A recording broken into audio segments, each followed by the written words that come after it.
Gentlemen, we've talked an awful lot on our air recently about socialism versus capitalism, defending capitalism, all of the different political pressures that are kind of being brought as we get into another election year. And I thought maybe we could talk about that this morning, too.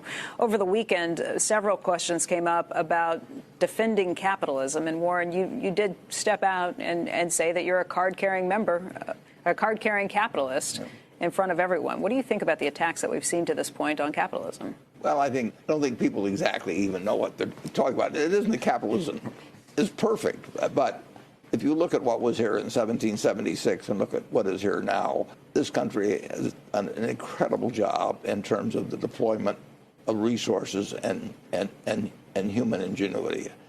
And that is a product of a system. Now, does that mean that every decision should be made simply by open market determinants? You know, there's a need for regulation, obviously, and there are things that have long-term costs and might not get built in. But the idea of people unleashing their potential, using the resources they have to create what we have now from what was here 240-some years ago, it's absolutely a miracle. And what all three of us have seen during our lifetime. And if you compare that with any centralized planned economy, I think we win hands down. And I think we've just started with what capitalism can produce in the United States. But I do think it needs certain rules and regulations. Bill, you did an interview in Davos with someone, and you made a pretty innocuous statement that you looked around, you thought capitalism was the best system, and you got attacked online from all these people who came up with these crazy statements about how could you say things like that. I mean, what do you think about the climate when you see things like that? Well, some people think when you defend capitalism, you're defending the tax rates we have today and saying that higher absolute tax rates or more progressive tax rates, that you're disagreeing with them. And I don't think Warren and I are disagreeing that you could make the taxes more progressive. In fact, we've been very explicit in some areas, like the estate tax, and saying we think that would be a good thing. Socialism... You got your wish, it came back. Socialism used to mean that the state controlled the means of production. And a lot of people who are promoting socialism actually aren't using that classic definition. So what we're going to have is capitalism with some level of taxation. Most people really aren't arguing against capitalism. There may be a few, but most people are just saying that the taxes should change. Although you do have someone who I think is polling the second highest in the Democratic Party right now, who was a socialist until very recently, Bernie Sanders. Well, whether or not he was a socialist by the full term of that, now there is some muddy areas. When you start to say there shouldn't be any billionaires, that you have some cap on wealth or something like that, that goes beyond what I think, and you could say I'm self-interested, but... we will exempt the present ones. No, but government needs to reallocate some resources. I mean, the extreme case would be in World War II. I mean, that's the closest we've come to socialism. You had an Office of Price Administration. You had a War Production Board. But during peacetime, you're always prepared for war, and you do that through government. Government needs to reallocate some resources, but the market system, which exists under capitalism, is an extraordinarily effective way, and has proven it, of using resources, human and other kinds, to produce incredible goods. And Henry Ford could devise a system that could turn out a couple million cars a year, but he could only use half a dozen himself, or his whole family could use 50. I mean, he had to turn out a couple million cars that other people got to use, and that would not have, in my view, I think if you'd set up a government bureau in 1850 and given them 100 years to develop a car, I'm not so sure that you'd have ever come up with anything like the assembly lines of Ford and all of the things that have happened.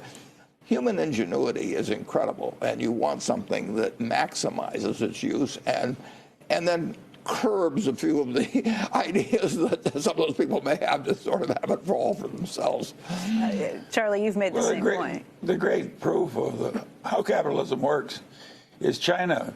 When China copied Singapore and let the farmers own their own plots and let the manufacturers own their own businesses and so forth, China's productivity increased many times. And they went from rural poverty to modern extreme wealth. And they did it by adopting a fair amount of capitalism. Now, if a Democratic politician doesn't understand that, he's nuts. You've made the same point, though, Charlie, that you think private sector does it much better than the government sector. However, a lot of these people who are running also want to make government much bigger. Do you have a quarrel with that or no? Well, as they say, if you love your post office, you're going to love socialized medicine. Yeah, and they don't necessarily want to make it bigger in terms of redistributing. They may want to. The market system is brutal, and it leaves behind people who are perfectly wonderful people who don't have market-related talents. And Or who are just unlucky. Yeah, just plain unlucky. And in a rich society, believe me, if we have a war or something like that, we call on those people and pay them practically nothing to go fight for us. And we want goods flowing, but it's going to displace the textile worker that we used to have and so on. So the function of government is not necessarily to get bigger. It may be, in an important way, to take care of people who, for one reason or another, get left behind in a market system that you also regard as essentially this huge source of wealth and goods and services.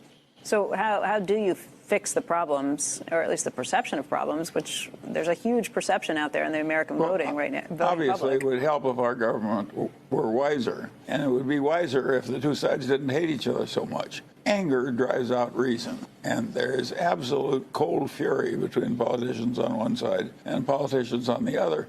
It's quite counterproductive. For that reason, I don't allow myself to get angry at politicians. How would you fix it? Well, I just don't let myself get that angry at politicians. I don't expect them to be Berkshire perfect. has worked better because Charlie and I have never been mad at each other. Yeah. It just does. I mean, way better. If we got mad at each other, I'd try and kill his deals. He'd try and kill my deals. All that. It just doesn't work that way. We don't need a couple of alpha males blustering at one another over this stuff.